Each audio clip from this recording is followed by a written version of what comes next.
Frumoșii mei pești, bine ați venit, dragilor! Astăzi facem etalarea de iubire pentru luna mai, valabilă pentru toți cei care aveți soare, lună, ascendent sau Venus în pești. Începem ca întotdeauna cu cei care au deja o relație. Să vedem primul mesaj pentru voi, pentru luna mai, care să aibă o legătură, bineînțeles, cu iubirea.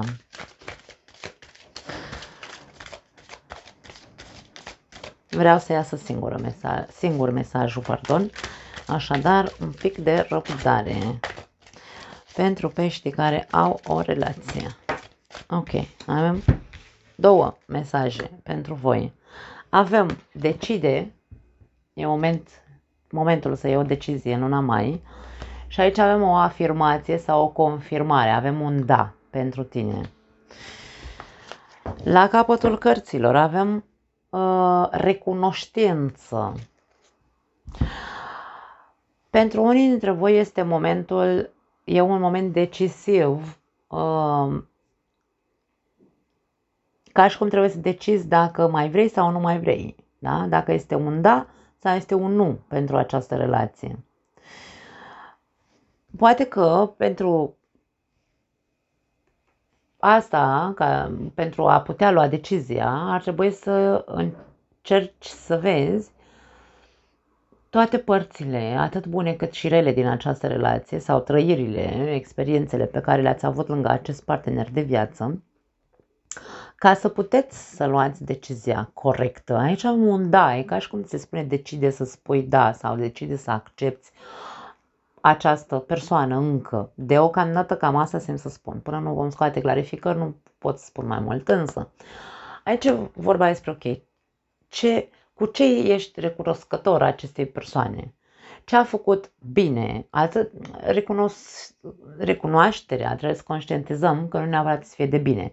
Dacă mi-ai făcut numai bine în această viață, în această relație, am trăit numai bine cu tine, sunt recunoscător, îți voi fi recunoscător toată viața și așa mai departe. Nu, pentru că persoana de lângă noi este cel mai bun maestru pentru creșterea noastră, da? Pe toate planurile. În momentul în care cealaltă persoană nu face un lucru bun, și atunci trebuie să fim recunoscători, pentru că ne-a arătat o lecție sau ne-a dat o lecție, am avut ceva de învățat de la acea persoană, da? Știu că e foarte greu de acceptat ideea de a fi recunoscător pentru ceva rău care ni s-a făcut într-o relație, însă ceea ce când suntem recunoscători pentru răul care ni s-a făcut într-o relație este când creștem. Atunci ne maturizăm din punct de vedere emoțional. Da? Și atunci vorba despre asta, aș spune eu. Luna mai pentru peștii care au o relație este un moment de decizie, însă decizia pare că trebuie să fie pozitivă sau afirmativă. Hai să vedem. Decide să zici da. Hai să vedem la ce se referă. Pentru că aici ca și cum trebuie să fii recunoscător pentru ce s-a întâmplat în relația ta sau pentru ceea ce ai în relația ta. Avem rege de bâte, avem soarele și avem cavaler de cupe. Foarte interesant. Acum,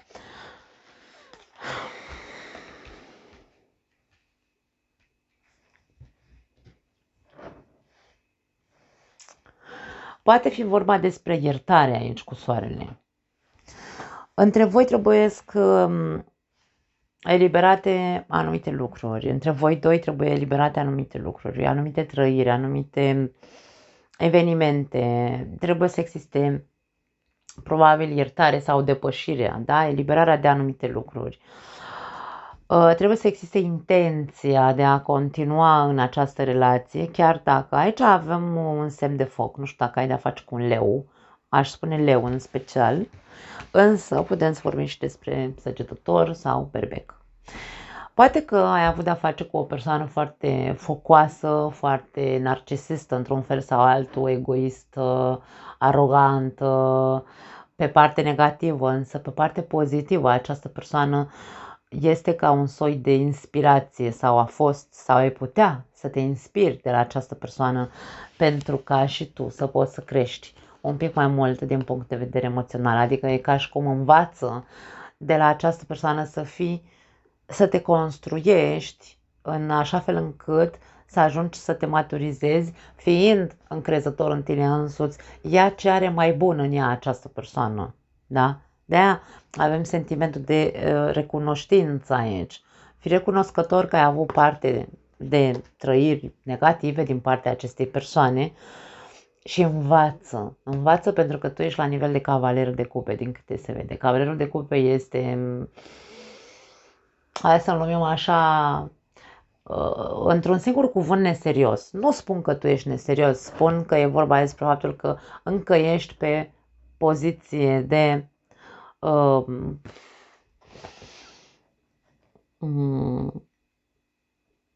cumva romantic, cap în nori, cumva, da? Nematurizat aici, decopt, încă ești necopt, da? De-aia mi se spune de multe ori că e din floare în floare, când vorbim despre singuri în general, da? Este o energie necoaptă, care vrea încă să mai aibă aventuri sau care vrea încă să mai aibă, nu știu, să-și mai trăiască viața într-un mod idealizat. Asta este partea negativă, idealizarea foarte mare, da?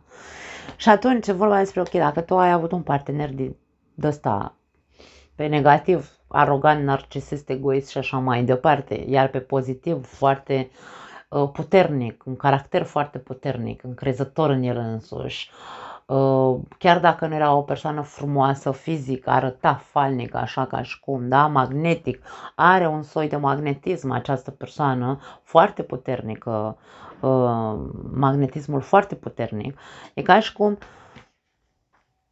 ia exemplu, ia inspiră-te, pentru că ambele energii vorbesc despre inspirație, inspiră-te de la această persoană, nu copia neapărat mot-a-mot tot ceea ce face, însă inspiră-te foarte mult pentru că te ajută pe tine să crești. Da? E ca și cum ți se spune, decide să spui da acestei relații, chiar dacă ai suferit în relația asta din cauza acestui comportament egoist al partenerului de viață. Da? Însă este pentru a învăța, să crești tu. Hai să vedem un sfat. Foarte interesant. Eu nu văd aici o decizie de a...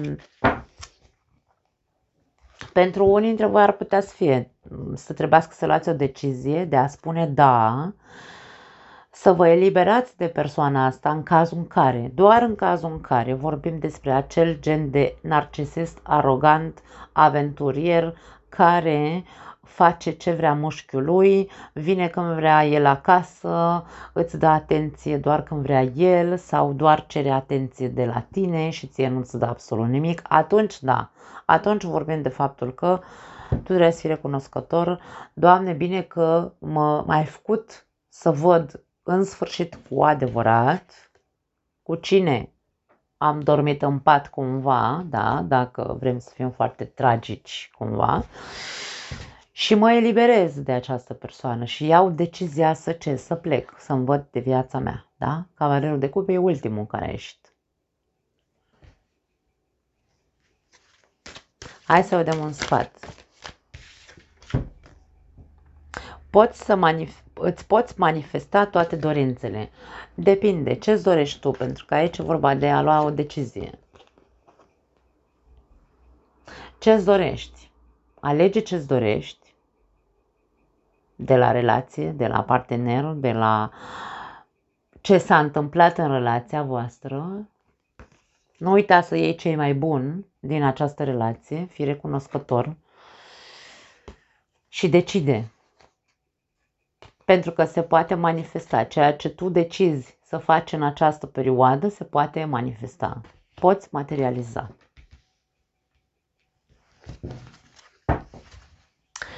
Bun, hai să vedem ce e singuri. Interesant la voi aici. Pentru peștii singuri, iubirea. O persoană de încredere pentru voi. Acum, ori este imaginea unei persoane în care poți avea încredere, ori este momentul ca tu să dai dovadă de încredere. Poate să fie și asta. La capătul cărților, interesant. Aparențe false. Aici este foarte mult, poate unii dintre voi ascundeți în spatele unor aparențe. Ori ascundeți această seriozitate ca și cum dau impresia sau caut să dau impresia că sunt o persoană serioasă, de încredere și sunt așa foarte elegant ca persoană, da, sociabilă, amabilă, uite și cu flori în mână, cumva, da. Dau foarte mult imaginea că sunt o persoană de încredere, însă sunt un mic drăcușor. Pe o parte. Pe de altă parte, poate fi varianta, după cum am spus, ca în viața ta să existe o persoană de încredere sau, mă rog, să apară o persoană de încredere și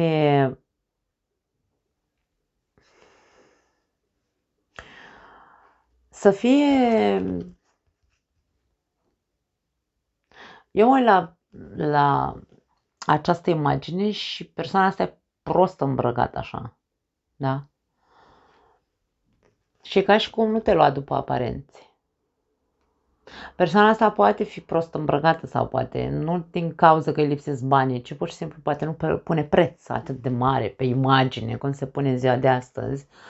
Și aici e vorba despre aparențele înșală, nu alege după aparențe. Pentru că, da, poate tu vezi persoana asta că e așa prost îmbrăcată și ceea ce, mă, și cu sărăcia asta vine să se bage în seamă cu mine. Nu știi niciodată ce zace în persoana asta. Poate fi o persoană extraordinară pe care mulți nu dau doi bani doar din cauza că îl vede așa că are un plover lălâi pe el. Da. Poate fi și asta. Dacă e vorba despre tine că tu trebuie să dai dovadă de încredere altor persoane, aici vorba asta nu o faci doar pentru a fi bine văzut. Nu. E ca și cum arată-te așa cum ești. Nu te arăta doar pentru că ceilalți sau tu crezi că ceilalți caută doar persoane sau se uită doar la persoane care sunt așa cu energie de asta de încredere. Hai să vedem clarificările. Interesant. Ok. Roata norocului și doiul de monede. Mamă, foarte indecis aici, foarte dezechilibrat îmi vine să spun. Și avem echilibru, ok, foarte interesant, foarte interesant.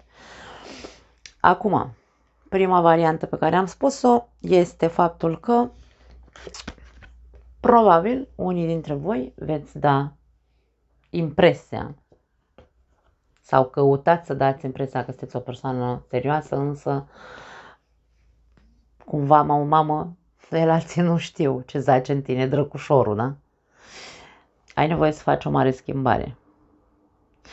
E ca și cum tu ce cauți, de fapt, în viața ta, ce cauți în iubire. Pentru că aici vorbim despre secțiunea iubire, secțiunea burlaci. Ce cauți? Pentru că te văd foarte indecis, da? Ești ca și cum habar n-am ce caut. Mă învârt așa într-un cerc. Dacă nu pică curge, dacă nu știu, da? Ce vrei de la această viață? Din punct de vedere emoțional, hotărăște-te odată. E momentul să începi să cântărești de ce ești atât de fluctuant, de ce ești atât de nehotărât, de ce ești atât de dual, de ce ești atât de pe aparențe, de ce ești atât de încerci să pari ceea ce nu ești. De ce toate aceste lucruri? De ce nu te hotărăști ce vrei să trăiești? În momentul în care luăm decizia să ieșim din cerc, pentru că aici este un cerc vicios în care ne învârtim și tot timpul avem același gen de relații. Ori că sunt relații de vrăjală, ori că sunt relații de fațadă, da? Așa zice, fațadă, da. Orică sunt relații, nu știu, fără profunzime, cum o fi, nu contează. Mă învârt așa în cercul ăla vicios, da? În momentul în care mă opresc din alergat în roata asta de hamster și decid că vreau altceva, atunci apare acel altceva, atunci apare liniștea, calmitatea, speranța că va veni cineva pentru mine cu care să am legături aici, alchimice la nivel emoțional, dacă vrei, da? Pentru că aici e ca și cum peștii singuri sunt într-o continuă căutare de ceva. De ce? Nici ei nu știu ce caut. Cam asta e ideea. Este ca și cum oprește-te din mers, oprește-te din a te mai învârti în același cerc vicios, dând dovadă sau dând impresia că ești o persoană serioasă, însă nimeni nu vede dedesubtul acestei persoane serioase. O altă variantă în cazul în care vorbim despre faptul că tu trebuie să dai dovadă cu adevărat că ești o persoană serioasă, alegând, da? Deci vedem că la pești și la cei singuri și la cei care au o relație, decizia este una importantă. Luna mai este o lună în care peștii trebuie să iau o decizie odată. În cazul în care tu trebuie să dai dovadă de încredere, da? Decide să faci schimbări în tine, în ceea ce privește cum te fuzionezi într-un fel sau altul cu celălalt, sau dacă o faci. Da? E moment să faci schimbări, să fii mai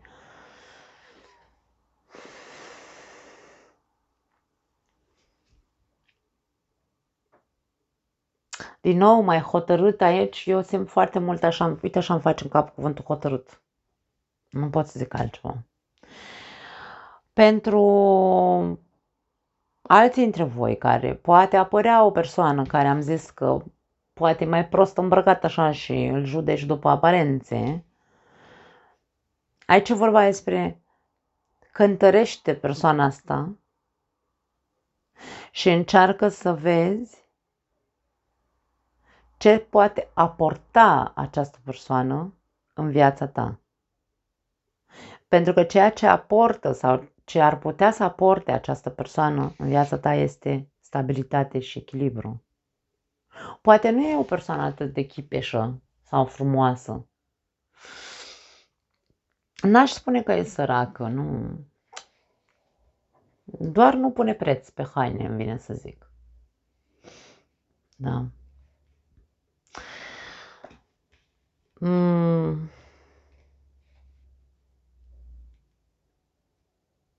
E ca și cum persoana asta poate să-ți aporte o mare schimbare în viața ta sentimentală și un echilibru extraordinar de mare într-o relație pe termen lung, de ce nu?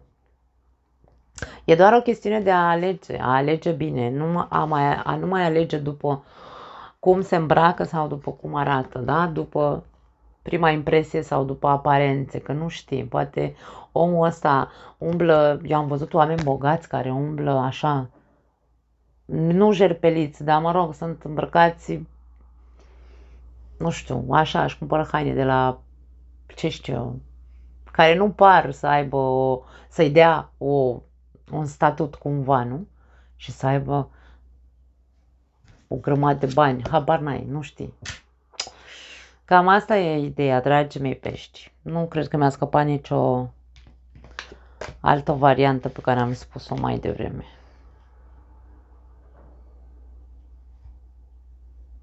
Ideea e că trebuie să decizi să faci schimbări, inclusiv schimbări în modul în care alegi persoanele cu care intri în relație, inclusiv schimbări la tine însuți, să vezi ce, Doamne iartă-mă, vrei din punct de vedere emoțional. Hai să vedem un sfat.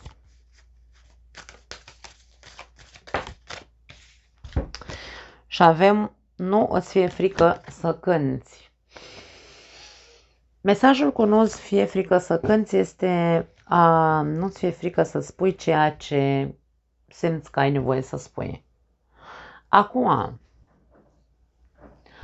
când vorbim despre persoane care s-au învârtit sau se învârt în continuare într-un cerc vicios și nu sunt hotărâte, Doamne, ce vor și cum vor să își trăiască această viață, când vorbim despre persoane care își aleg parteneri din punct de vedere al aparenței sau a primei impresii pe care o lasă acea persoană, nu îți fie frică să spui ce ai de spus, ce ai de spus. Aș zice eu că ar trebui să-ți spui mai multe lucruri ție și apoi să încerci să spui altceva despre alții. Pentru că aici primul care păstrează aparențele ești tu. Îmi pare rău să spun, puteți să mă înjurați cât vreți voi. Da? Primul care încearcă să-și arate o imagine care nu este reală, ești tu.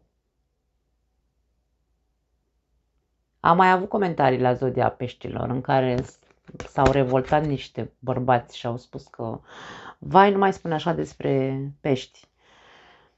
Nu mă refer în mod particular la cineva anume, pentru că eu nu am de unde să știu cum ești tu. Poate tu ești un pește care ai făcut o investiție cu tine, ai crescut și te-ai maturizat și ești cu capul pe umeri, însă aici nu vorbim despre acest gen de persoane. Dacă într-un fel sau altul te simți atins de ceea ce spun, înseamnă că în tine mai există ceva ce trebuie schimbat, da?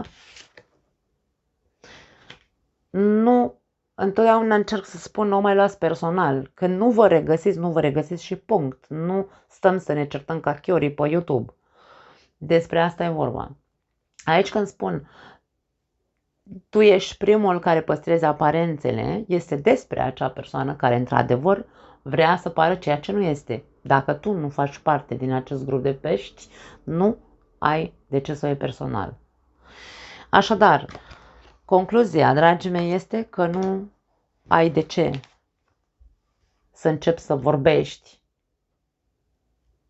dacă tu nu faci schimbări în primul și în primul rând la tine, la ce vrei să trăiești în această viață din punct de vedere emoțional, cu cine te relaționezi, cum intri în relații, clarifică-te cu tine întâi. Și apoi, da? Apoi, aici ultima carte este echilibru. Vei avea parte de vindecare, vei avea parte de echilibru, vei avea parte de armonie, de liniște, pace, de împăcare cu tine însuți. Atenție să nu se întoarcă pentru alții dintre voi o altă variantă, vezi? Să nu se întoarcă cineva din trecutul tău și tu va trebui să iei decizia dacă accepti sau nu să te împaci cu această persoană. Poate fi. Aici, da, nu-ți fie frică să dai din tine tot ce ai strâns în privința acestei persoane. Această persoană, dacă vine să îți propună să vă împăcați, vine cu probabil uite așa, cu un buchet de flori și vine cu hai să numim așa, atitudine spășită. Ca și cum, îmi pare rău, mi-am învățat lecția, vreau să fiu alături de tine, însă aici avem aparențe false. Poate fi fals. Răjală, adică. Cântărește persoana respectivă, cântărește intențiile, pentru că tu deja cunoști, tu ai mai avut experiențe cu persoana asta în trecut. Știi ce-i poate pielea. Dacă știi că este o persoană falsă, care are stări din astea așa de acum te vreau, acum nu te mai vreau, n-ai ce să cauți să te împaci cu persoana asta. Caută să fii tu împăcat cu tine însuți, că n-ai ce să mai... Nu mai ai... Această persoană nu mai are ce să-ți demonstreze mai mult decât ți-a demonstrat cândva. Da? Și aici nu-ți fie frică să-i spui nu te mai vreau în viața ta, în viața mea, pentru că știu cine ești și îmi ajunge ce am trăit cu tine în trecut. Nu mai intra din nou în roată, pentru că poți să repeți, da? Repeți cu această persoană o poveste identică cu cea pe care ai avut-o în trecut. Cam asta e. Wow, foarte, foarte extins aici la voi, multe de spus, însă na, cam asta e. O pupăcesc. Ne vedem data viitoare. Ciao!